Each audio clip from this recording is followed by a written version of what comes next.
Paddington Zinzombe is my name.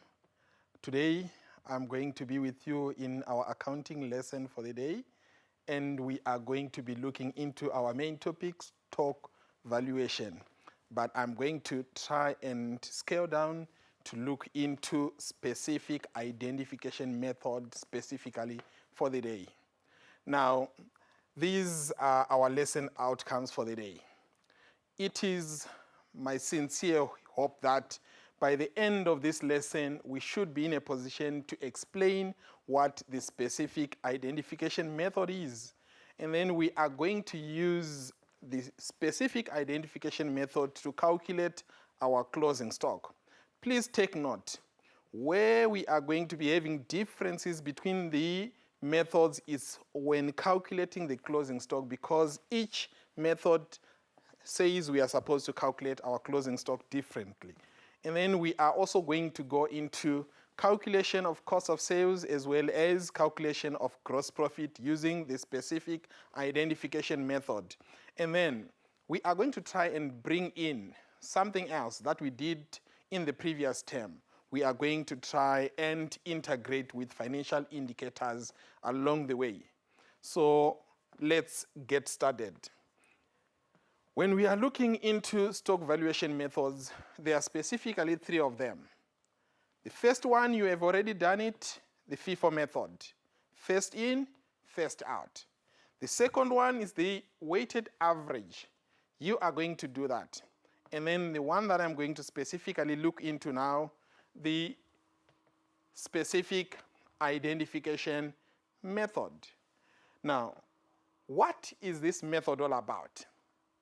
To me, it's the easiest, the most simple method that we are going to be looking into. Why? Because we are looking into specific items. And because it's specific items, we are going to be concentrating on the item. Check what was the cost price of this item, and then we can now be in a position to say if the item is still there, then the cost is exactly what it is costing us to buy those items. Now, according to this method, each item sold is specifically identified as it appears when it was purchased. Now, we are looking into not small items here. We are looking into items that are bigger and which can be specifically identified. Now, let's look into someone who is owning a car dealership. When you are buying a car, whether it's the same year model, whether it's the same model of the car, they can be specifically identified and separated. We can use the VIN number, we can use the engine number, we can use some other methods to specifically identify the vehicle that we are dealing with. So in that case, we cannot be in a position to say, let's find the average price of the car or first in, first out. But we are going to specifically identify the vehicle that we are dealing with. We can use the same on items such as televisions. We can use it on items such as bicycles, items that are big enough to be specifically identified. Now, this system is relevant when we are dealing with large commodities, as I have explained. Now, this is regarded as a manually intensive method because you are going to be dealing with specific items which you are going to manually select and you are going to manually monitor every time. Now, let's look into what might be the advantage of using this method, which makes it better than other methods. We can say the main advantage is the flow of the cost corresponds with the flow of the actual goods. Now, let me just bring in an example here. I am owning a car dealership, and because of that, I am selling some vehicles. Now, I have got vehicle A and vehicle B. Now, this vehicle, the first one, I bought it for 100,000 because on that day, I was very good at negotiating. So someone sold me this vehicle for 100,000. This is the cost. And then it is my business way of dealing things that I always add a markup of 50%. So 50% of 100,000, that's 50,000. Added on to this, So I am going to have to sell it for 150,000. I've got another vehicle that I went to buy, but this one I paid 120,000 for each. And then 50% markup, it's going to be 60,000. So this one I am going to sell it for 180,000. Check. Cost saves. Now, what is the cost price of vehicle A? 100,000, specific. So I'm not going to think it's something else. What is the cost price of vehicle B? 120,000, specific, and it's not going to be mixed up. So if I sell vehicle A, the cost price is, or the cost of sales is 100,000. If I sell B, the cost of sales is 120,000. So we can be in a position to follow the flow of goods and the flow of value, or the cost. Now let's look into what is the main disadvantage. The main disadvantage is now this is open to manipulation. Let's assume I want to try and manipulate my profit here. And then I want to make people believe that I'm making more profits. So if I'm making more profit, it means my gross profit should be higher. So I am going to say, okay, I am selling one of the vehicles, and then I am going to take it as if I've sold vehicle B, which is for 180,000. But the cost, I'm going to take the cost for vehicle A, which is 100,000. Sales 180 minus 100,000, gross profit 80,000. I celebrate. I want to manipulate and say people must believe I'm making too much profits. Another time, I want to make people believe I'm not making much money. So I'll say, no, I'm selling it for 150, but the cost price. So this is open to manipulation at some point. That's the main disadvantage when we are dealing with this. Now let's move on to look into activities. How do we go about calculating closing stock if we are using the specific identification method? Now, my activity number 1 here reads, we have got a company by the name Hot Wheels Private Limited, and it's providing us information for 3 months. And this business is trading in motorbikes. Now, Mike, the owner, wants to assess his stock records before any price increases during the year. So, for you to be in a position to answer any questions, which is in this case, we are going to be required to calculate the closing stock. The closing stock. You need the information. Now let's check what information do I have here. Now the information I have is showing me that I do have motorbikes, and they are different because they've got different models. Now, when you go to purchases, it's saying here, during this period, we have purchased how many models? 3 of them. The first model, A02, we purchased 6 units of them. And the cost price was 24,300 for one motorbike. And then we also purchased the second model, which is model A03. We purchased the 15 units of that. And then we also purchased the third model, which is A04, which is, we purchased 18 units of that. But please, if you go back to the information with me, you can note that at the start of the period, on 1 July 2017, we already had another vehicle that we already had some motorbikes that were already in our stock. And which model is that? Only A02. So we are going to assume model A02 is what we have been dealing with. So how many units were there at the beginning of the periods? 12 units were available for our first model. And during this period, we bought some more, And we bought how many more? 6. But when it goes to AO3, we never had any at the start of the period. But during this period, we bought how many? 15. AO4, we never had any at the start of the period. During this period, we had how many? 18.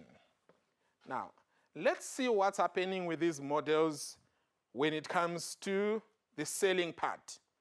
Are they sold, all of them? There we are.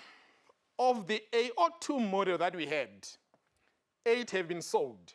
So please check here, 12 and 6, they make up 18. Are they still all there? No.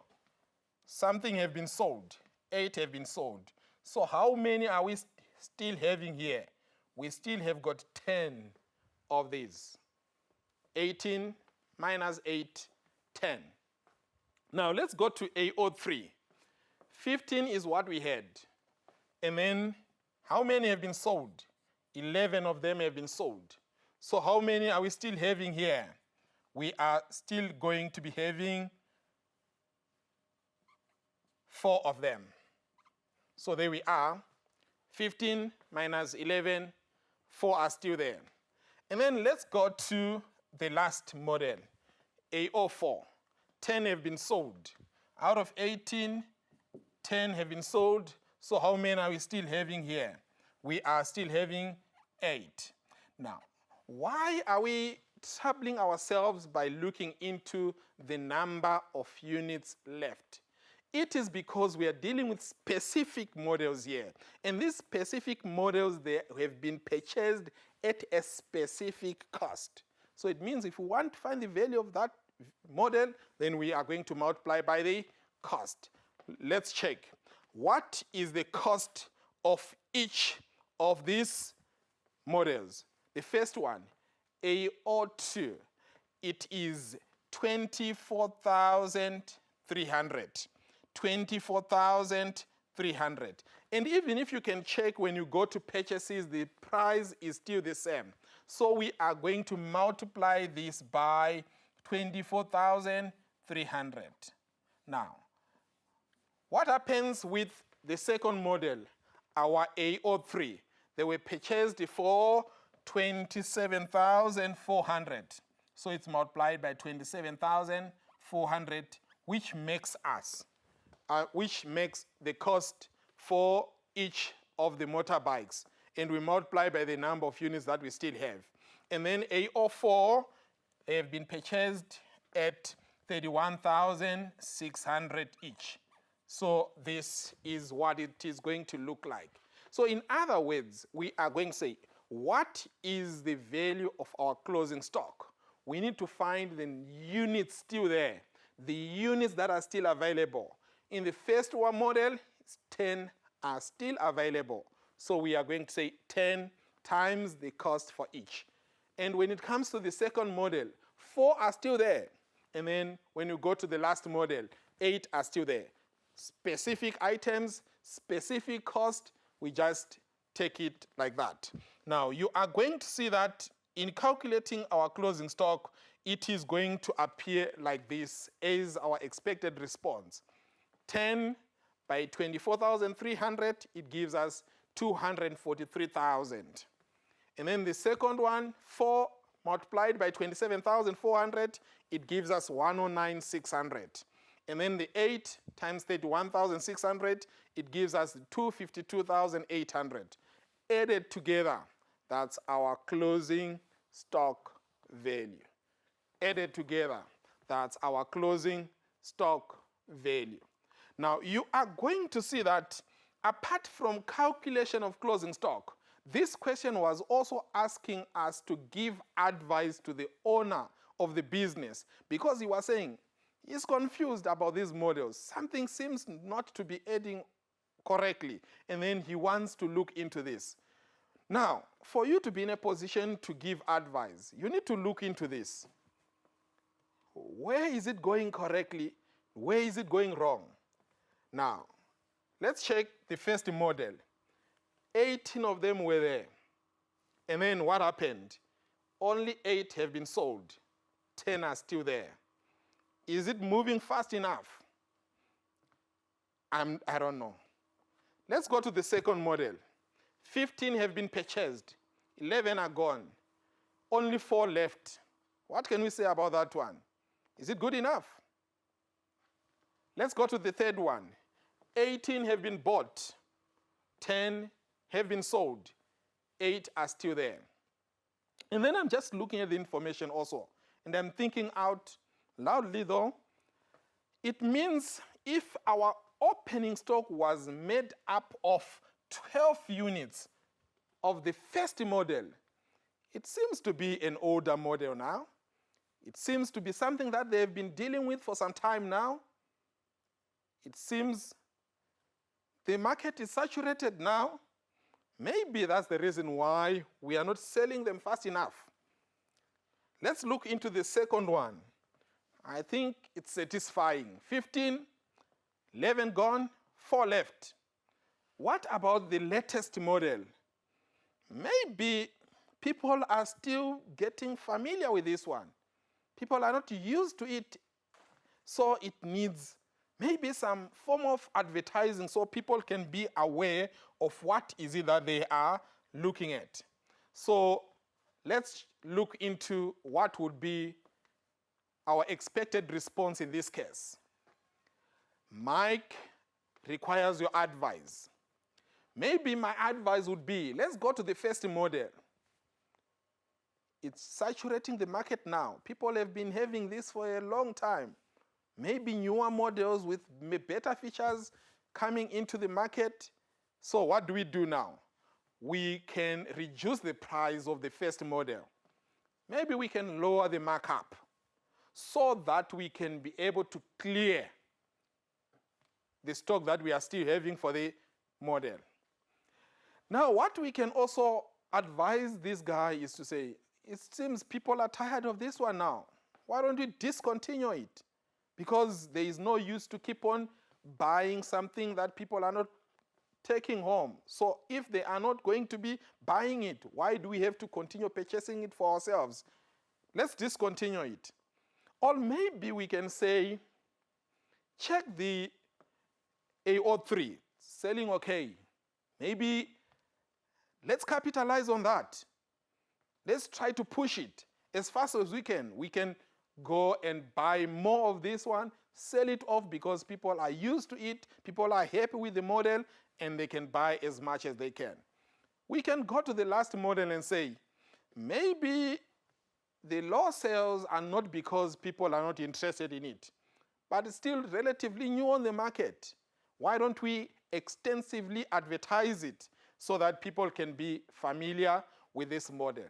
So you can see our main thrust on this question is how do we calculate closing stock using our specific identification method? Remember, specific identification. We are specifically identifying an item that we are still having and we are using the cost price for that item. Now let's move on and look into another activity still using the same method, specific identification method. You are provided with information for the year ended 31 May 2018. And now this business owner is dealing with different models of bicycles, dealing with different models of bicycles, and he is using the periodic inventory system and the specific identification method. So with the minute they say specific identification method is being used here, we already know we are going to be having that challenge because we are going to be having the specific identification to deal with in calculating our closing stock. Now, we move on to the next piece of information. It says now, information. Let's look into this. How many models are we having? 3 of them. The Tempo, the Cruise, the Rider. Now, I want you to check on this. The units. How many units of the tempo do we have? We have got 66 that have been purchased.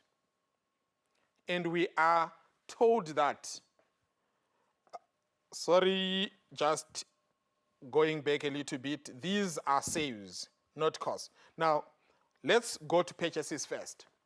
We are having crude 260 have been purchased. We have got rider 200 have been purchased. And we are given the unit price per unit. 9,400 for the crude, and then we have got 7,400 for the rider. And then check now, there is an element of returns there. There is an element of returns which you are always expected to look into and to remember always. The returns, 45 have been returned, and they are specifically from this from this rider group of purchases. So we are going to go back and look into the number of units that we are having there. Is 200 units purchased. But are they still 200 now? No. 45 have been returned. So we need to just remember that. But so if we are to take this information now, you can now be in a position to say, for us to be in a position to deal with this, let's look into what we have. How many crude bicycles are there? 260 have been purchased. 260 have been purchased. Now, how many rider bicycles have been purchased? 200 of them have been purchased. But when we go to the rider one, are they still 200 bicycles? No, they are less 45. Why? Because 45 of them have been returned back to the supplier. Now, let's go back and look into the information about the sales now. What happened to this now? These units have been sold. Now, let's go to the cruise. How many have been sold? Minus 220 units. These have been sold. Let's go to the rider. How many units have been sold? Minus 98 units have been sold.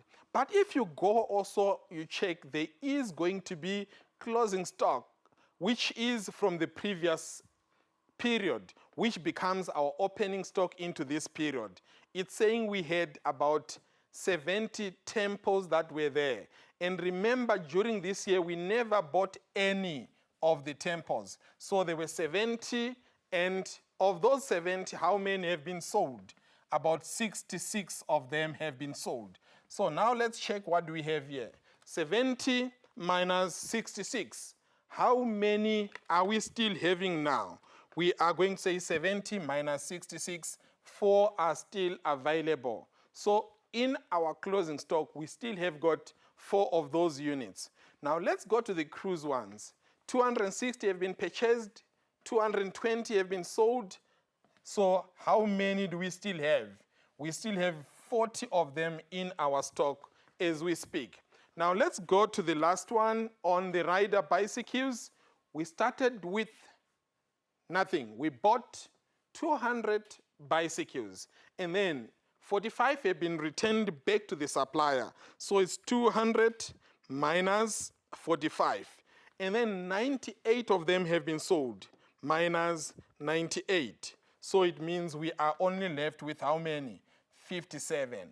Now, remember now we are going to be using the cost price for the bicycles when we bought them. So we are going to check how much is it that we are paying when we are purchasing these ones. So we are going to check, let me just start with the tempo one, 8,500 each, times 8,500. Let's now go to the other two models. It's showing us here that for buying the rider, we were paying 7,400, and for buying the cruise, we are paying 9,400. So this is times 9,400, and this is times 7,400. Now, we are dealing with specific items. Which bicycles are we looking into? And what price is specifically given for this type of bicycle? Now you are going to see that if we are to calculate our closing stock as instructed by this, then we can be in a position to expect our response to look like this. 70 minus 66, we get 4. We multiply by 8,500, and then it gives us 34,000. And then when it comes to the second batch, it's going to be 620, not 260, sorry here.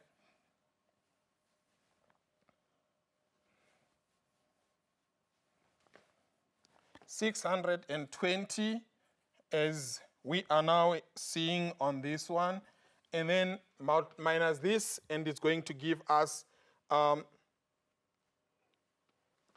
this information is okay. It's supposed to be the way it was, 260 minus 220. I think there's a mistake that has been made here. It's fine.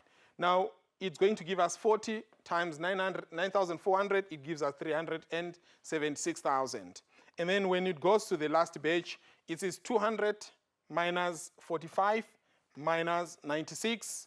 And then we are going to have 57 units times 7,400, and it gives us that. So this is, we are allocating specific values to specific items. So we need to be in a position to check how many items are still there so that we can be in a position to allocate the values to the items.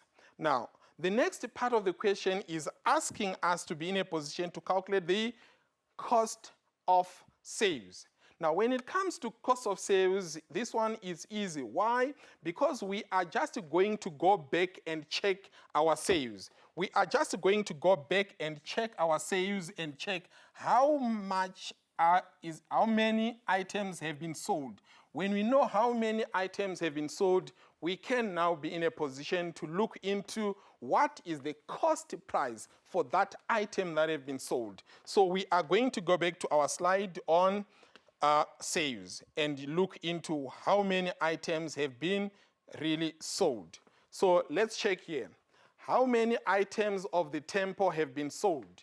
These are 66 items. So we know 66 items have been sold.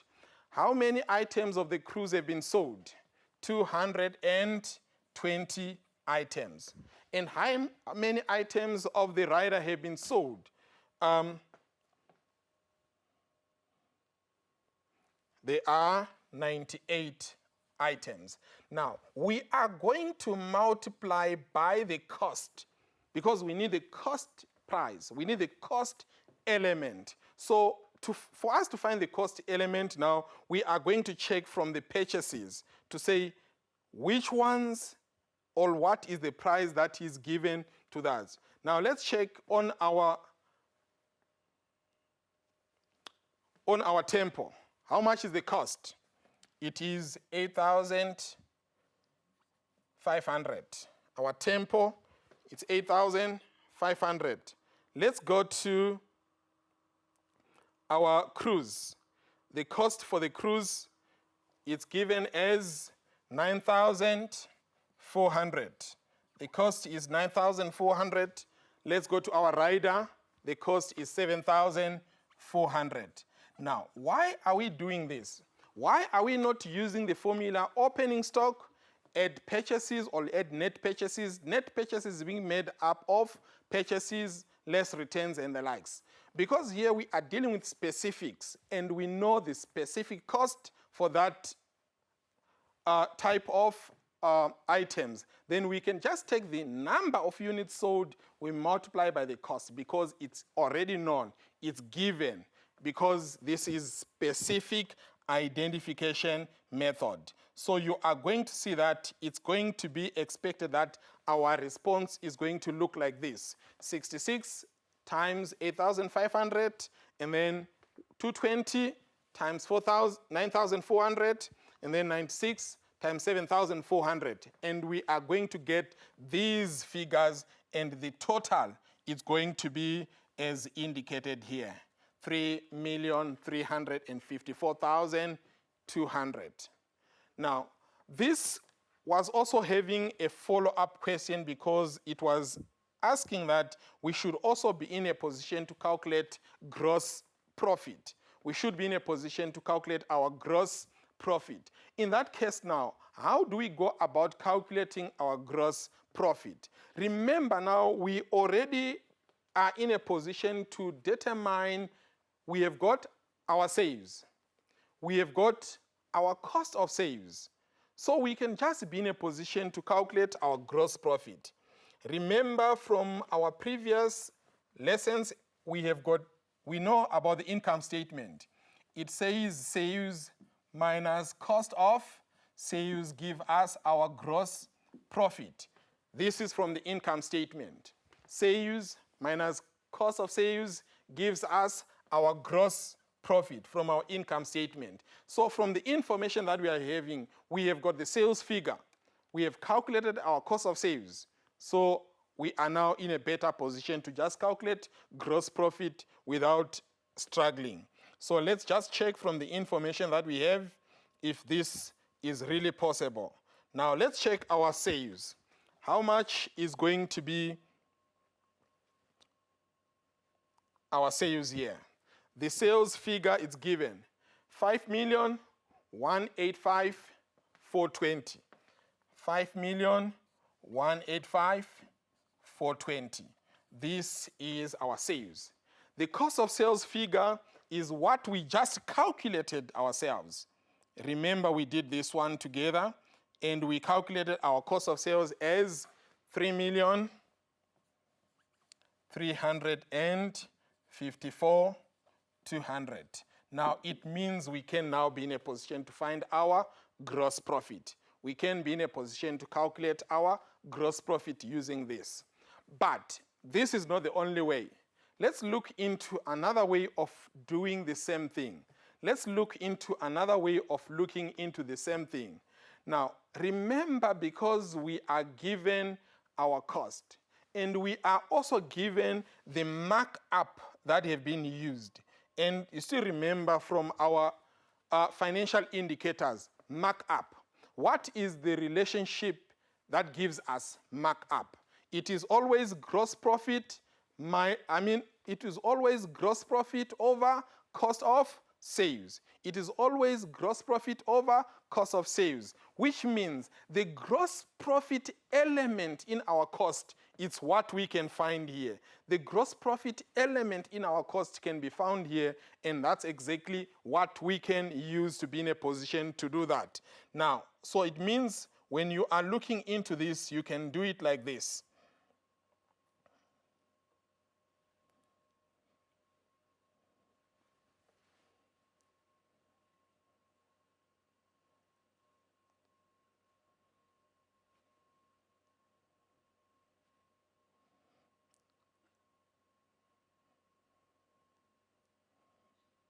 You can do it like this. Let's look into the tempos. The tempos, 66 of them have been sold. But what was the cost for each? It was 8,500. So if you are going to multiply the cost, you can find now the cost part of what we are going to be selling. So it's going to be for the tempo only, 66 units. You multiply it by 8,500, and it's going to give you 561,000. So if you are to look into this, this is going to be 561,000. But remember, this is the cost. And now if we are to have gross profit now, which is part of the cost, and it's 60%. If we multiply this by 60 over 100 now, we can now be in a position to find the gross profit element in that. So it's going to be 561 times 60%, and it's going to give us 336,600. We are going to do it for all the models. For the crude, 220 times 9,400, 220 items sold times 9,400, which is the cost. It gives us the cost off that. And then we are going to find 60% because the markup was 60%. It gives us 1,240,800. When we do the same with the rider, 98 units have been sold and the cost for each is 7,400. And now check that one. The markup was 35%. So we are going to find 35% of that and it's going to give us 253,820. Added together, it's going to give us 1,831,220. So whether you are using this method, where you are using the financial indicator to calculate the gross profit, or you just use the one that we have been using with the income statement, sales minus cost of sales give us gross profit, we are going to get back to the same answer. Now, let's move on to the next activity. And this is going to be our third activity for the day. Now, this activity is saying here, George is the majority shareholder and CEO of the Grand Limited. Now, this company supplies hotels with cabinets and lamps. Now, the periodic inventory system is being used. What I am going to try and do with this activity now is to bring you back the Fifo method and look into how it differs with the specific identification method that we are busy with now. I'm going to bring in the Fifo method, bottom-up method that Simbi looked into with you. And then we are going to look into how it differs with our specific identification method that we are busy with. Now, according to the information that we are given, this is the information that we are given. At the start of the period, what are we having? We are having 370 units of these cabinets. And the unit price is 800 rand. We are having how many of them? 370 of them, 800 is the unit price. Now, during the period, in January, we purchased 800 more. In April, 1,200 more. And in July, we also purchased 250. So if you check how many units have been purchased in total, it's 2,250. And each time we are purchasing some more, there is a change in price. So let's check how many units constitutes our opening stock. It is 370 units. And then in January to start with, we bought 280. And then when it comes to April, we bought 1,200. And then lastly, in July, we bought 250 units. Now, why am I bringing this? Remember, when we are dealing with Fifo now, the first units that have been bought first are going to be sold first. So it means the units that were bought last, we still have them now. And this is going to constitute our closing stock. Now, according to this information, how many units are in our closing stock? How many units are in our closing stock? In our closing stock, we still have 280 units. 280 units are there in our stock. 280 units are there in our closing stock. But something also have got to be looked into here. There is an element of returns. Go down the slide and check. Returns. How many units have been returned? 20 have been returned back to the supplier. But where are we getting this 20? From which batch? It is definitely from the last batch, the July batch. Why? Because they are saying the price was 1,100. And the only batch which we bought at 1,100 is the last batch. So let's go back to the last batch and say minus 20. Why minus 20? Because they are no longer 250, those units. 20 are no longer there. 20 have gone back to the supplier. So how many units are we having here? 230. Now, Having said this, now having this information with us, we can now be in a position to look into our closing stock. We start from here. How many units are in our closing stock? 280. Now, which units? Remember, bottom up. The ones that we bought last, we still have them. Why? Because the ones that we bought first, we sold them first. So it's going to be how many units are from our last batch that we still have. We have got 230 units. Now you know how many units. You check how much was the cost price for each of those units. It was 1,100. So we multiply 230 times 1,100 and then check how much it is going to be like. 230 multiplied by 1,100 and it gives us 253,000. Now, the question is now, if we are having 230 units in our last batch, but we need 280, how many more do we need? 280 minus 230, and it's going to give us 50. So we need 50 more units. And where are we going to get these 50 units from? It's from the batch above, from that 1,200. It means out of those 1,200, the rest have been sold except for 50 units that are still available. So we say that 50, we multiply by the 990. Why 990? Because it's the cost price for those units from that batch.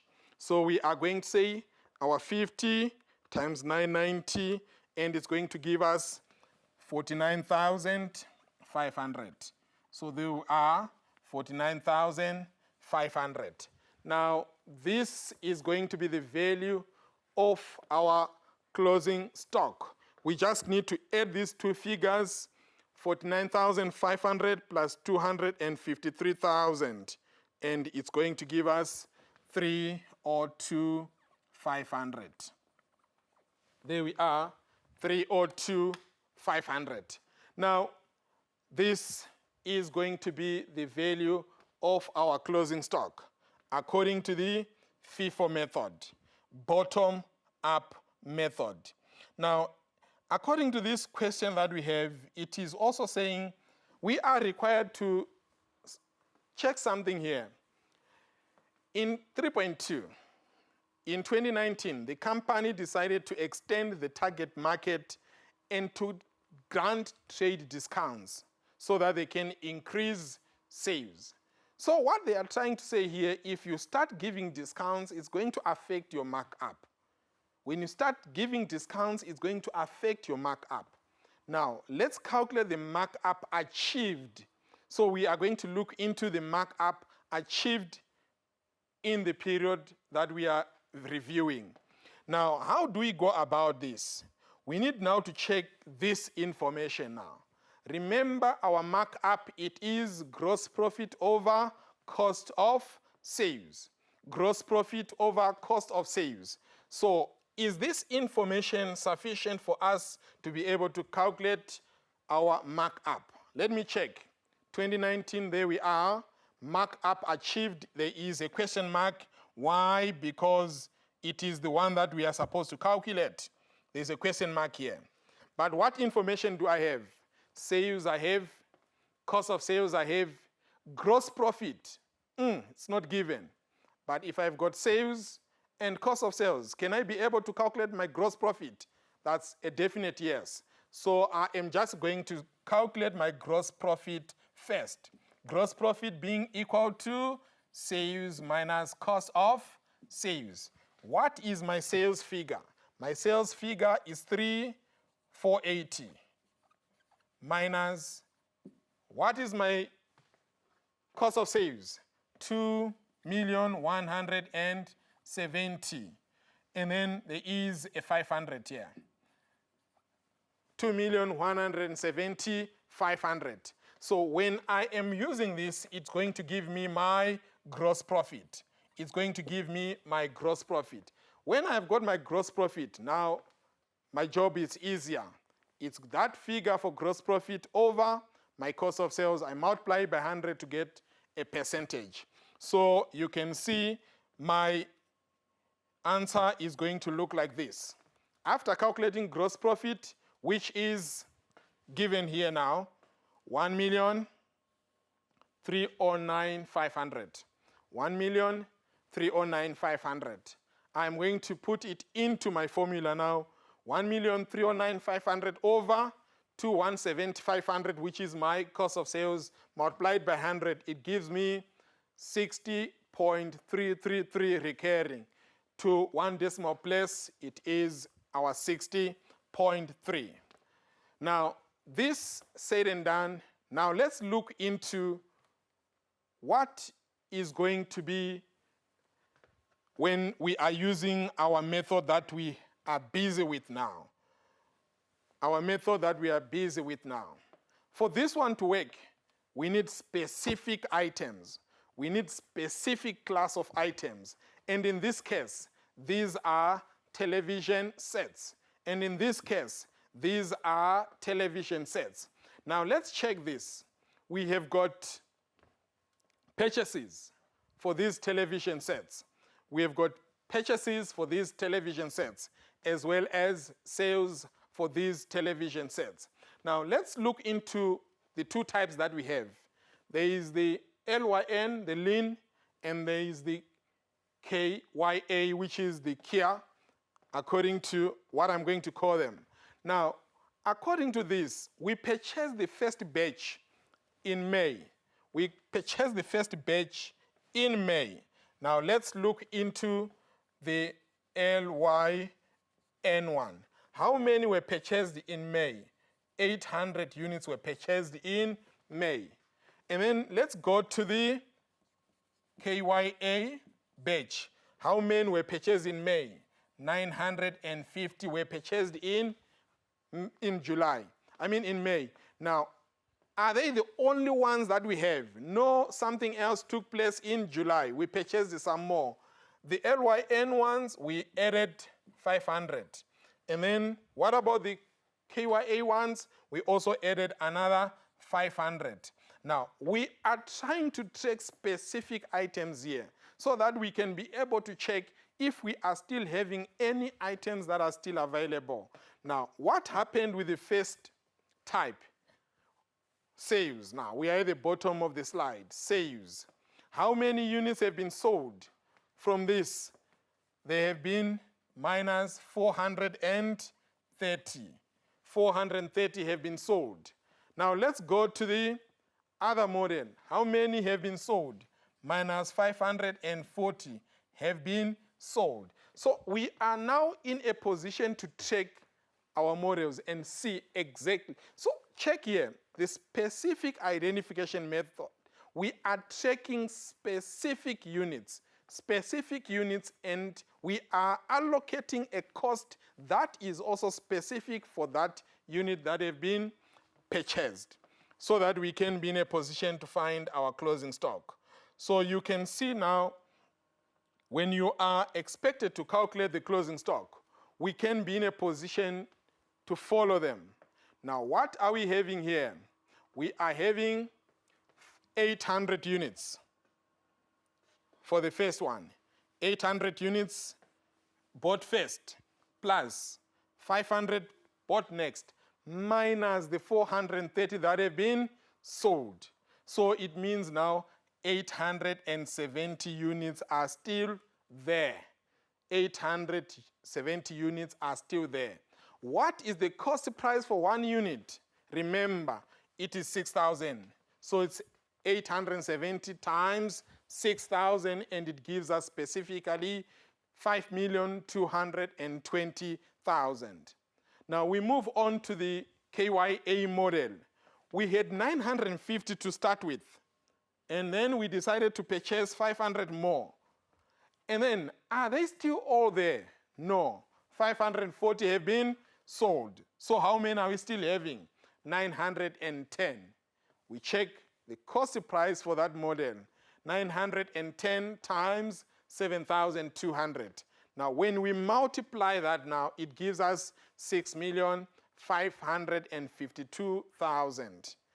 Added together, it gives us the total value of our closing stock, which is 11,772,000. Please take note that the key is check the items. How many items were there at the start of the period? How many items were added during the year? And then, are the items still there? The only two things that can make sure that the items have disappeared are some have been returned back to the supplier. So check if there are any returns. Another thing is some have been sold. Have they been sold to customers? And then you can be in a position to see now which items are we still having. And when we know which items we are still having now, we just multiply by the cost per item. The number of items times the cost per items. Now, just to end it here, I'm going to just explain this. Another thing that they may also bring into, which it's also prevalent in this type of method. They can also ask you to say there were some suspicion that there are missing items. So how do you go about checking if there are any items that are missing? Remember, just like you do with the FIFO, you check how many items were there, how many items were added, and then how many items were returned back to the supplier, as well as how many items have been sold. But in this case now, you are checking for specific items. So you have to go to the lien, for example, you check how many items were there. Nothing. How many items were purchased? 800 first, 500 next. It means you add them together. That's what you have. And then it have been sold. Now after that, you check now if they are giving you the number of items left. It means the number of items left, if it's by any chance smaller than what is supposed to be there, it means some items have been sold. Have been stolen. But at the same time, sometimes they give you specific items where they are giving you a number and they are telling you this one have been sold. This one have been sold. It means you check if it's not sold, it should have been returned back to the supplier, and if it's not returned back to the supplier, it means it is missing in action. Then it means someone should have taken it home. It have been stolen. Basically, that's what it is when it comes to the specific identification method. Remember, we are having FIFO, first in, first out, specific identification method. And then we are also having weighted average method, which someone else is going to look into. For today, thank you for having me, guys. Until we meet again. Thank you.